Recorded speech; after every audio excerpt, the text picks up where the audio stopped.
Pamit dari Persib, Rahmat Irianto kasih kode balik ke Surabaya.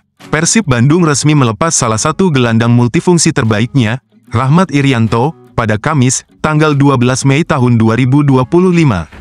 Keputusan ini menjadikan Rian sebagai pemain ke-12 yang hengkang dari skuad Maung Bandung usai memastikan gelar juara Liga 1 2024-2025. Putra dari mendiang legenda Timnas Indonesia, Bejo Sugiantoro, memilih angkat kaki setelah mempersembahkan 2 trofi beruntun untuk Persib di musim 2023, 2024 dan 2024-2025.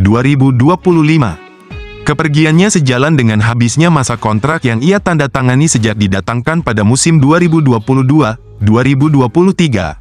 Selama 3 musim membela Persib, Rahmat Irianto tampil dalam 66 pertandingan Liga 1 dengan torehan 2 gol dan 6 assist. Di level Asia, ia juga turut berkontribusi dalam ajang AFC Champions League 2024-2025, memainkan 4 laga dan mencatatkan 1 assist. Yang menarik, kabar kepindahan Rian turut diiringi rumor kembalinya sang pemain ke klub lamanya, Persebaya Surabaya.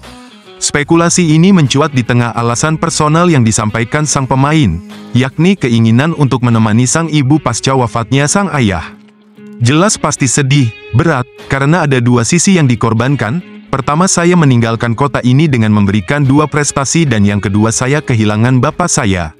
Jadi, memang berat buat saya untuk memutuskan untuk pergi meninggalkan tim ini karena di satu sisi ibu saya sendirian dan hanya itu yang saya punya, paparnya dalam video perpisahannya.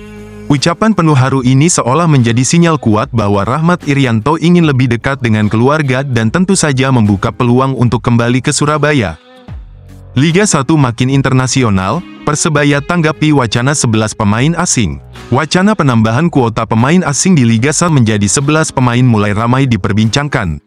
Rencana ini menandai kemungkinan besar terjadinya perubahan besar dalam format kompetisi, yang akan membuat Liga 1 semakin beraroma internasional. Dibandingkan musim 2024-2025 yang hanya memperbolehkan maksimal 8 pemain asing, penambahan hingga 11 pemain tentu memicu berbagai respons dari klub-klub Liga 1, salah satunya dari Persebaya Surabaya. Pihak manajemen Persebaya, melalui Direktur Operasional Chandra Wahyudi, mengaku belum bisa memberikan komentar lebih jauh mengenai wacana tersebut.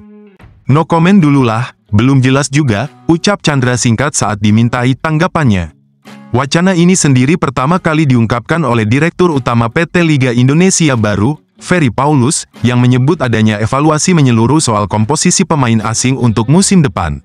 Namun, Persebaya memilih bersikap realistis dan tetap mengacu pada regulasi yang berlaku sebelumnya. Chandra menegaskan bahwa klubnya belum mengambil sikap sebelum ada keputusan resmi dari PSSI dan operator liga.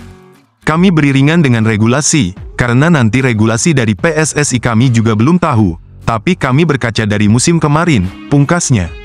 Dengan masih samar-samarnya regulasi baru, Persebaya tampaknya memilih bermain aman sambil menanti kejelasan arah kebijakan dari Federasi dan LIB. Satu hal yang pasti, penambahan kuota pemain asing ini akan menjadi sorotan panas jelang musim baru bergulir. Gebrakan di luar dugaan Persebaya Surabaya kabarnya datangkan kiper Timnas Indonesia ex-PSIS. Rumor terbaru Persebaya Surabaya mengincar kiper Timnas Indonesia yang juga ex-PSIS Semarang. Sosok kiper ini dibidik guna menjadi pelapis sepadan kiper utama Persebaya. Diam-diam, Persebaya Surabaya menaruh hati kepada kiper Syahrul Trisna. Kiper PSIS Semarang berlabel Timnas Indonesia yang kerap dipanggil Sinteyong ke Timnas Indonesia itu dibidik Persebaya Surabaya guna memperdalam kedalaman skuad di posisi penjaga gawang. Mengingat, hingga kini, Hernando Ari masih acap kali jadi langganan dipanggil Timnas Indonesia di bawah komando Patrick Kluivert. Merujuk kondisi saat ini, Syahrul Trisna yang resmi dilepas PSIS Semarang, kans Persebaya Surabaya amankan tanda tangan ex Persikabo 1973 itu terbuka lebar. Dengan catatan, beberapa tawaran menarik secara personal harus disertakan untuk bisa amankan penjaga gawang berusia 29 tahun itu. Persebaya here we go, kode keras datangkan playmaker nomor 10. Warganet dibuat penasaran dengan unggahan terbaru akun Instagram resmi Persebaya Surabaya pada Kamis, tanggal 12 Juni tahun 2025. Dalam postingan tersebut, Persebaya menampilkan foto aksi Bruno Moreira saat tampil di Liga 1 musim 2024-2025 pemain yang identik dengan nomor punggung 10. Unggahan itu juga menyoroti statistik gol Bruno selama membela Bajul Ijo di musim lalu. Sekilas, postingan tersebut tampak seperti bentuk apresiasi terhadap performa sang pemain. Namun, netizen dan pendukung setiap Persebaya justru menangkap sinyal lain, kode keras akan hadirnya sosok playmaker anyar bernomor 10.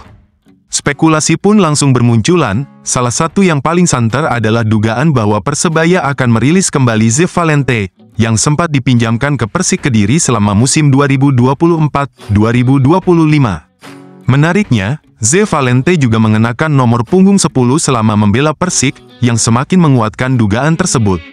Apakah ini pertanda Here We Go bagi kembalinya Ze Valente ke Stadion Gelora Bung Tomo, ataukah Persebaya tengah menyiapkan kejutan dengan merekrut playmaker nomor 10 lainnya? Yang jelas, unggahan itu sukses memancing rasa penasaran publik. Kini, para bonek hanya tinggal menunggu kepastian, siapa sosok bernomor 10 yang akan jadi motor permainan Bajul Ijo musim depan.